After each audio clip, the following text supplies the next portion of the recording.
Are you a prisoner to your emotions?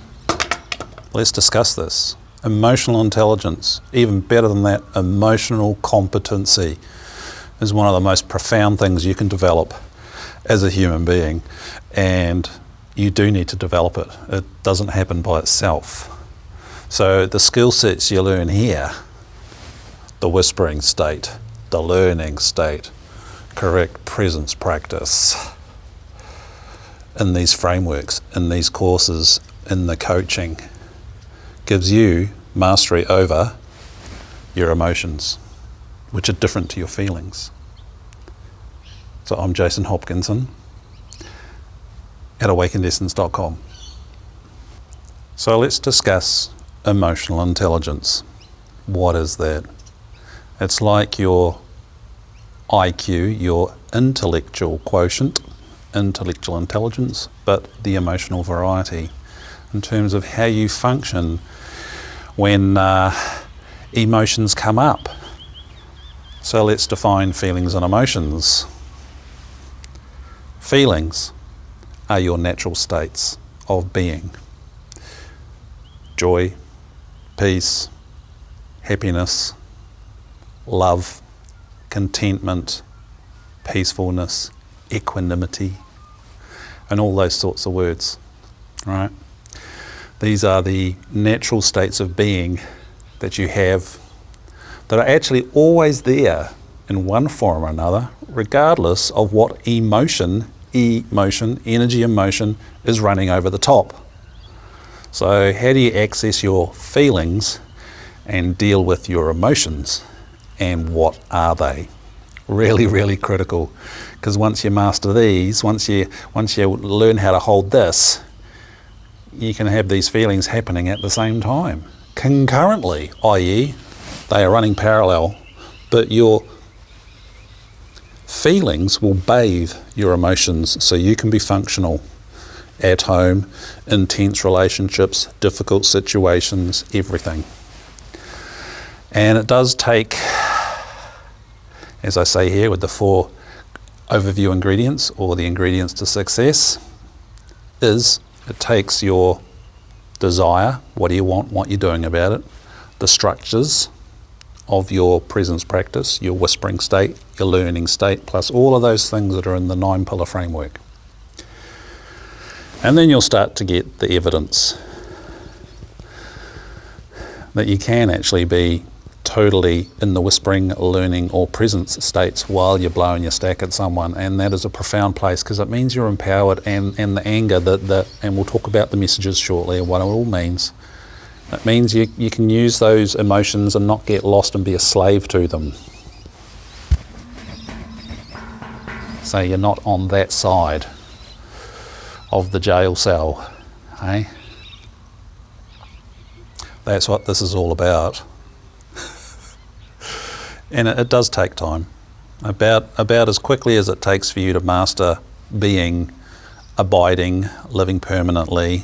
As I say at Student Success Tutor, in the 10th law of success, mastery, which is you live there naturally, in the whispering state, the state of presence, the learning state, because it's about you being in your neurology, activated, and working with Pillar 5, your unconscious mind, your inner child, that greater part of you that really is mentally at the place of a 5-year-old that takes everything personally. And that's why most humans slip into their emotions, get upset, become unresourceful, or worse, dysfunctional, if not erratic, and then very unpleasant things happen, eh? So how do you reverse that trend so you're here and you can deal with any situation? Super tough ones, super dangerous ones. Well, whatever's in this website points to it. That's the point. It's a meta skill. Your neurology and how to use that. Your consciousness, how to use that. So you're always here, always resourceful, always activated to the most possible in any given situation. So I'm going to cross across now to a mixture of videos where I'm discussing your emotional intelligence whilst I'm hanging out with the Masters of Chaos. Emotions, feelings, emotional intelligence, pain body. Where does all this fit in this awakening process and in the Enlightenment structure? So, I'm Jason at awakendessence.com. Emotions. What are they? Emotions. Emotion. So, in this website teaching, I define emotions as emotions are a message. A message from your unconscious mind about something. So emotions are those things that humans don't really like. And there's a few myths about that regarding the awakening process. So I'll start with feelings and we'll define that, then I'll move on to emotions, emotional intelligence and pain body. So feelings. These are soul states in terms of the teaching here. You know, the obvious one, love, happiness, joy, peace, contentment, those sorts of natural states when you're, the sort of states you'd experience when you're sitting on a nice tropical beach or when you're with people that you love and you're feeling good. Is feeling good a feeling? Feeling good. Well, I guess it's a mixture of feelings, because good is a bit vague. And they are there underneath everything else all the time. And as you get good at your correct presence practice and entering that place where you are present or indeed in touch with the divine, you will notice those feeling states are there, regardless of whatever else is going on. Hello. I love the word agape. That means unconditional love, unconditional acceptance. So there's no mind judgments, there's no labeling. That is true unconditional love, where you accept everything it is, be it extreme pain, your leg being cut off, or as I did a couple of months ago, tried to cut my thumb pad off. Hello, darling. Right. So those are there under everything else. So if you're not feeling good right now, you've probably got an emotion running. It's something you want to get rid of. So emotions, there's 5 or 6 main classifications of emotions, and then all the others fit into that. So let's define those, if I can remember them. Anger, the fiery one. Now this includes rage, frustration, being miffed, being annoyed. All those subvariants are part of the anger family. Then you got sadness, right? You're feeling sad. And this one comes grief.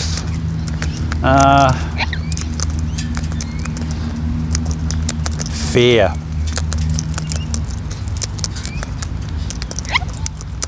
And all of those derivatives. Now, I say in this website is the opposite of fear, which is still, I would classify as an emotion, is excitement. You're excited about the fact that whatever you're about to do is naughty or life-threatening. Right? So that's actually an emotion, not a feeling. Get it? Excitement is not an at-rest state. It's feeling state. So I've got to do this downhill section on my mountain bike carefully, or I'm going to come a cropper and break some bones. Okay, so fear, anxiety. That actually fits in the fear family. Fear is future-paced fear. Is anxiety. So you're scared about doing something because you're feeling anxious because your mind, your emotions, your system is kind of, oh dear, this is going to be potentially a bad outcome.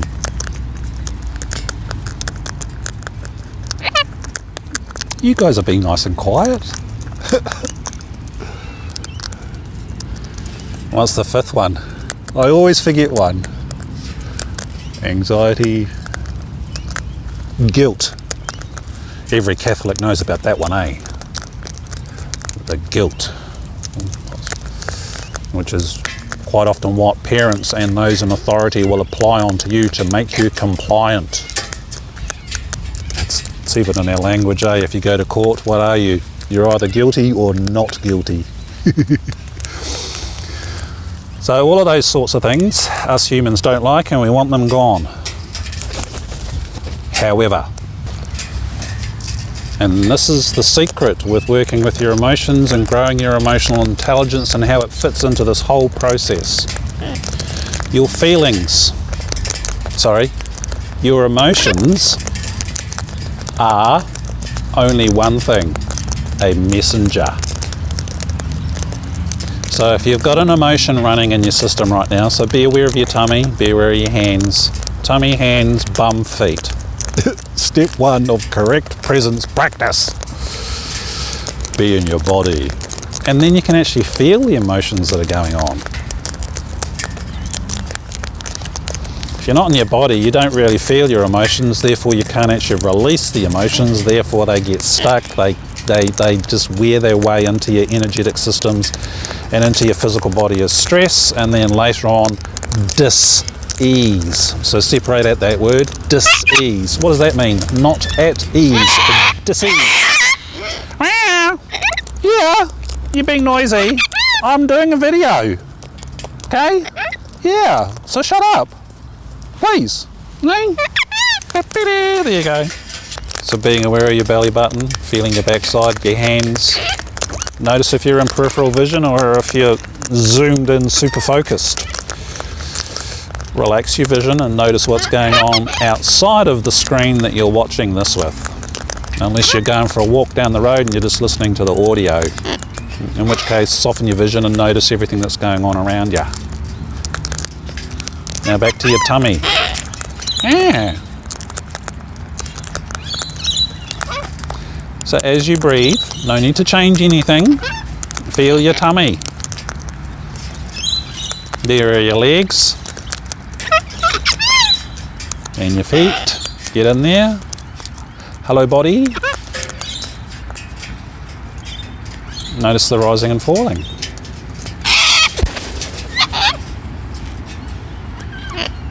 Is there anything going on in there? Quite often we'll have emotions running in our system and actually not be aware of them until we actually stop and do some sort of bodily presence entry process.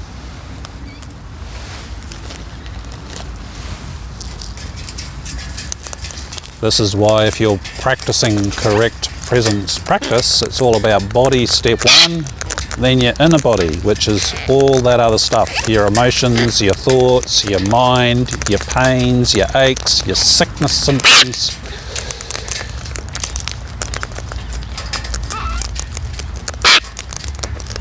Back to your tummy. Is there anything going on in there? Can you label it? There's a lot of research out there in regards to the different sorts of emotions and how many different emotions can you label. The more labels you have, because you can discern or indeed judge the difference, they're the same thing, gives you the capacity to be aware of them, so you can then be aware of them and start getting the message. So, one of the favourite ones out there is anger. What's the message of anger? What did your head say? Anger is the energy, solar plexus and liver, i.e. you're being livid, is something needs to change, and it needs to change now. Hence it's fiery, it's forceful, Your body temperature may go up, your face may flush, you may grind your teeth, and it's solar plexus. Stay conscious, boys and girls. Stay conscious. Come on. No. Nice Christy. Come on. Yeah. Come on. So they're going into fear. And this is the reaction, eh? Something's going on that I don't like in my body. That's what you say in your head. In my body. Hands, bum, feet, tummy. Breath. Okay, what's going on? If it's fear, like these cockatoos just did because they heard the warning call of the noisy miner, which means freak out because there's a predator around. Up goes their crest. For us it might be, you know, gritting the teeth, doing the fist clench, i.e. fighting, fight, flight. That something needs to change. Now, okay, thank you unconscious mind, thank you inner child. So what is it that's triggered this anger? What actually needs to change? That's the message. We get into this in the laws of grace in huge depths.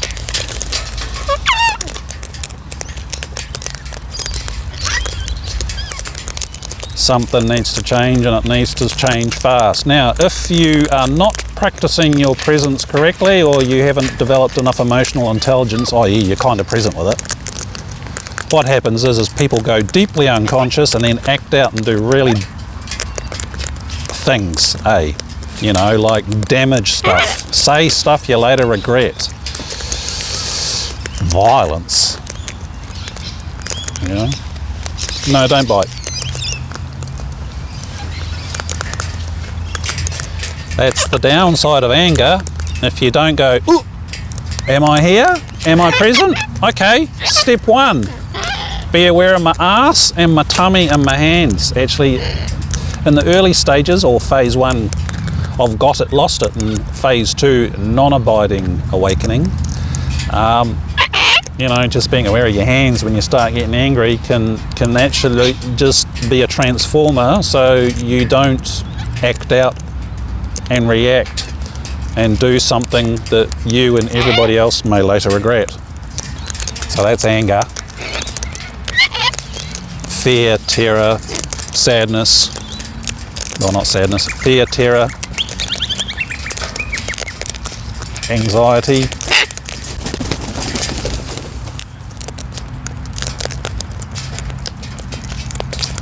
Do the same.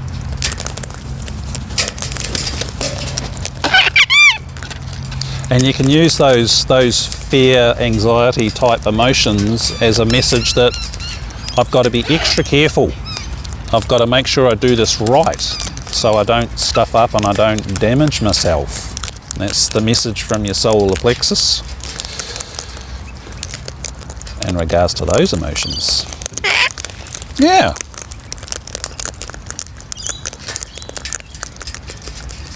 Sadness, grief and all those, yeah, it's really good if you can allow yourself to feel them, and if you're in an appropriate setting, yeah, let the tears out, let them move through.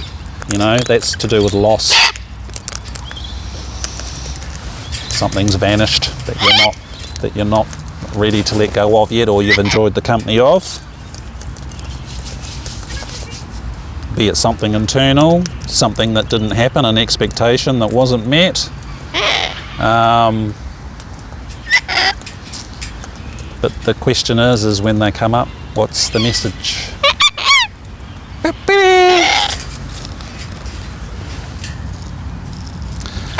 So if you can get the message and holding your presence practice as best as you can, even if it's just being aware of your hands and your backside. So back to your tummy and see if you can figure out what emotion it is. Sometimes it's tricky. Sometimes it's easy, sometimes it's a concoction of different emotions.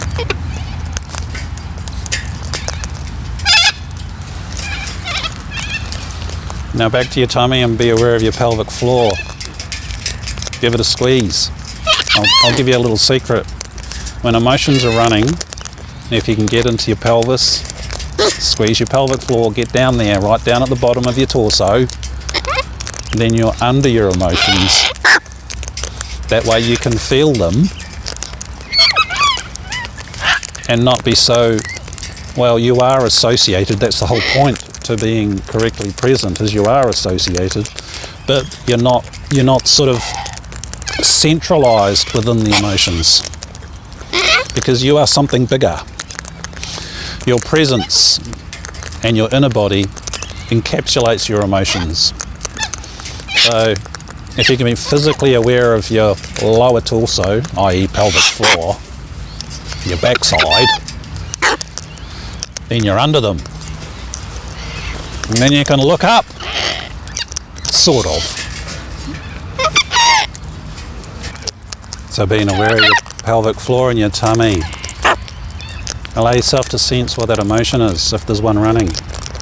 If you don't have an emotion running that's really obvious, just be aware of your tummy, your hands, your backside. Allowing your vision to soften, so as you look at this device, you can see all around it, so you're in peripheral vision, which activates more of your neurology. Notice your tummy. Notice your tummy. Feel your pelvic floor. Give it a contraction. And what emotions are running around? What's your tummy doing? Is it tight? Is it excited? Are you feeling some of the wetter emotions, the sadness, whatever? Just allow them to be there. Allowing everything to be as it is. Pillar number 2. Allowing all of you, including your head chatter about it. Now that's part of the picture, because your mind and its dialogue will kind of rabbit off what it's about. So listen to your mind. Your mind is your toothbrush. Go watch that video. You don't need to silence it. In fact, it's extremely required. Because your mind will tell you what it is that's annoying you or making you sad or whatever. That's part of the messaging process from Pillar 5, your unconscious mind, your inner child. Because your unconscious mind thinks and behaves like a 5-year-old. Per the prime directives of the unconscious mind, which is literally the operating protocol of how we work as a human being.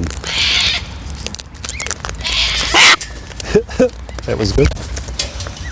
Alright. So head chatter, the feelings in your body, the emotions in your body, being aware of your backside. Now just hold it. So what do you think the message is? Is step 3 of correct presence practice there as well, while you're aware of your hands, your tummy, your butt, your peripheral vision, what's going on in your body and around your body.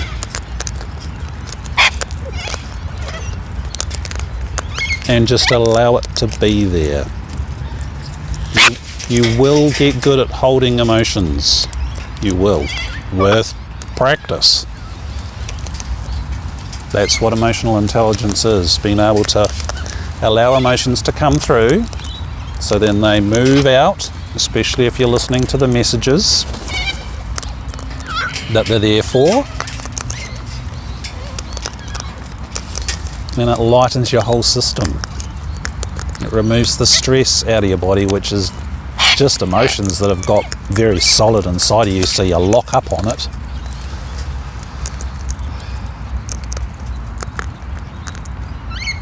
Tummy, backside.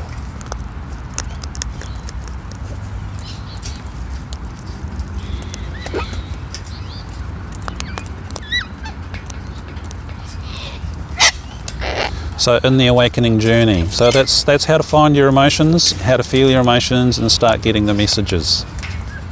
Then you can take it through to resolution and either just hold your presence with it and to the point where it vanishes. You can do inquiry, so there's a number of pages there on inquiry. which is where you're actively working with your stuff and not just sitting there and being present with it.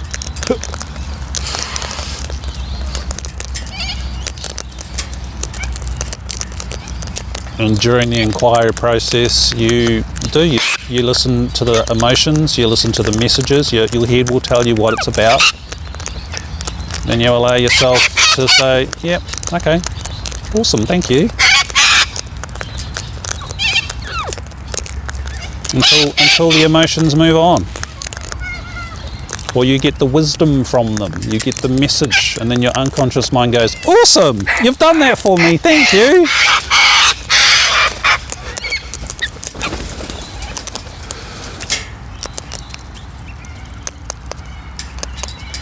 It takes practice. In terms of the 4-ingredient overview, what do you want? What are you going to do about it? Well, if you want to feel good all the time, come on, stay here, stay here. See, he's in fear right now. Everybody's freaked out and gone. And so is he.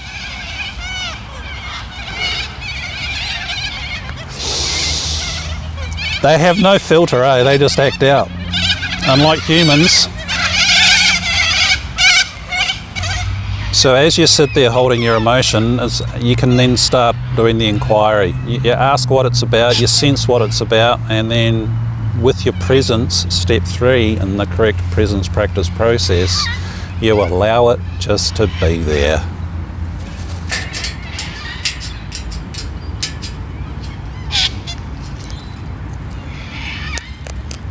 Until it's done. You fall into a deeper level of presence is the release process, and that's discussed in the inquiry pages.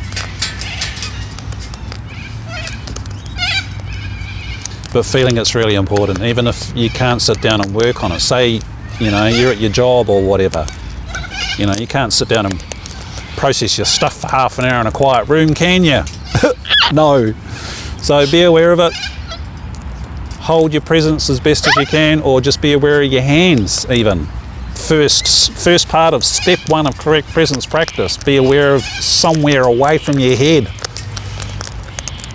And then get on with your job if you're at your job as best as you can. Then you can go and do the cleanup later.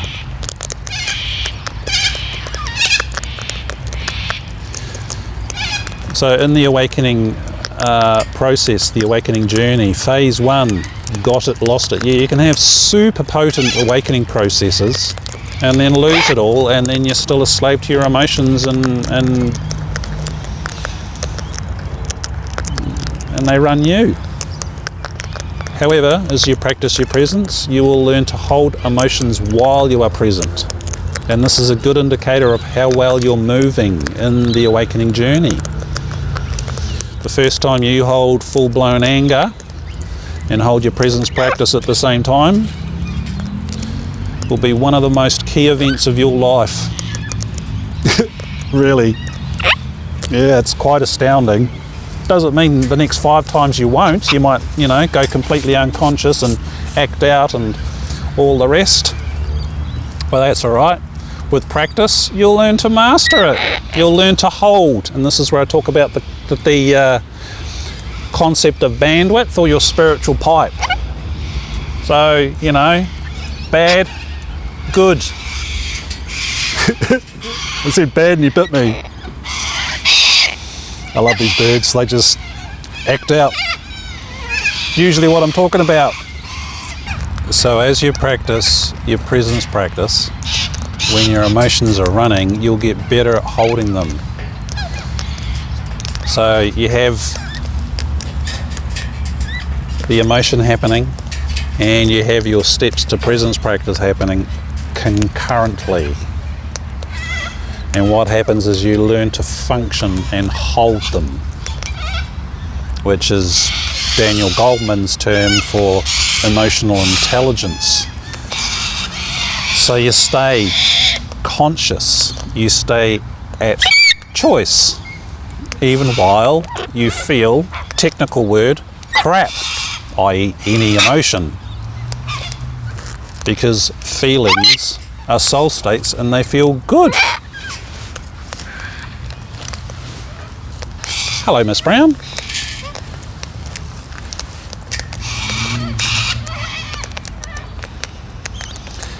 And when you're in phase 1, got it, lost it, yeah, your presence practice will vanish out the door while you got emotions running until you learn to hold them at the same time. And start small with the easy ones, like mild sadness, mild fear, being a little bit miffed.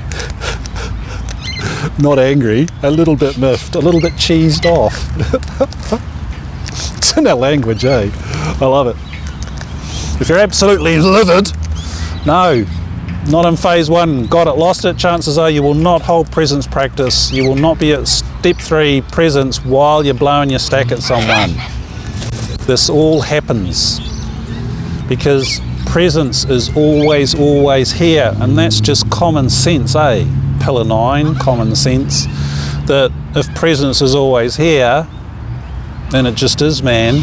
Then if anger's happening, anger's happening. If grief is happening, then grief is happening.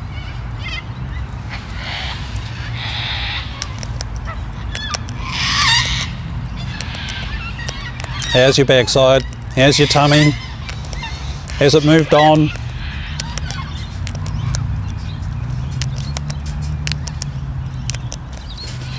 Has any sort of an annoyance arisen because of all of the noisy birds? Yep, it's breeding season, so they're all a little bit crazy.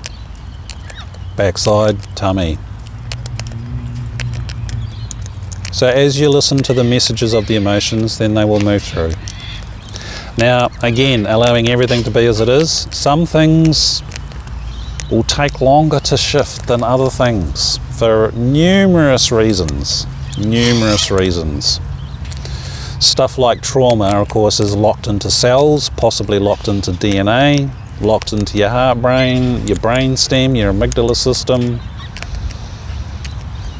your organs. So they may take quite a while to shift, and they'll come through in cycles.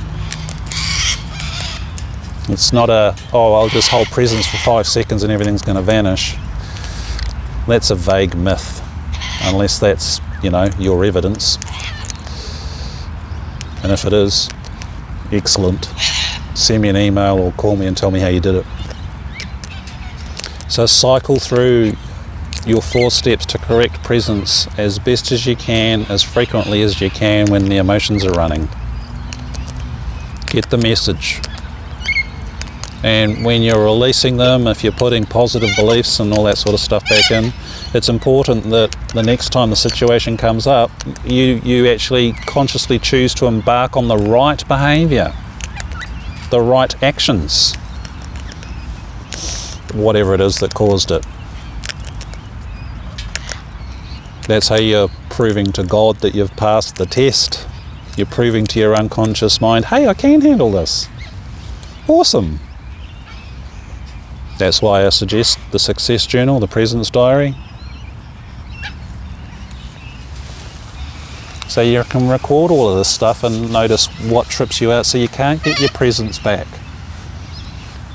If you're fairly fresh on this path, you won't be able to hold presence very well at all. And it's good to write that down so you know where you're at. No lying to yourself. Law 0, self-honesty, self-responsibility.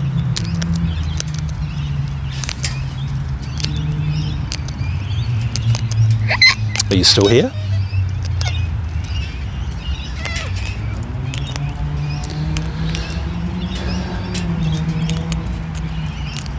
So your emotions are the messenger of your most loved 5-year-old brother, sister, person, thing that is you, your unconscious mind, and that's how it talks to you with its emotions.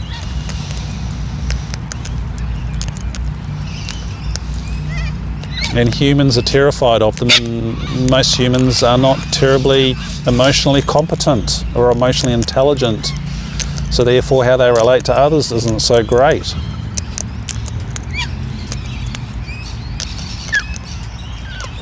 It's a real evidential outcome in terms of how you handle your emotions and how you hold them with your presence. Because in phase 2, non-abiding awakening, which is well on the way to proper enlightenment, phase 3, abiding awakening, You go through what Carl Jung describes as the individuation process, i.e. you will master your emotions. You'll still have them because you're a human, and that's how your unconscious mind talks to you.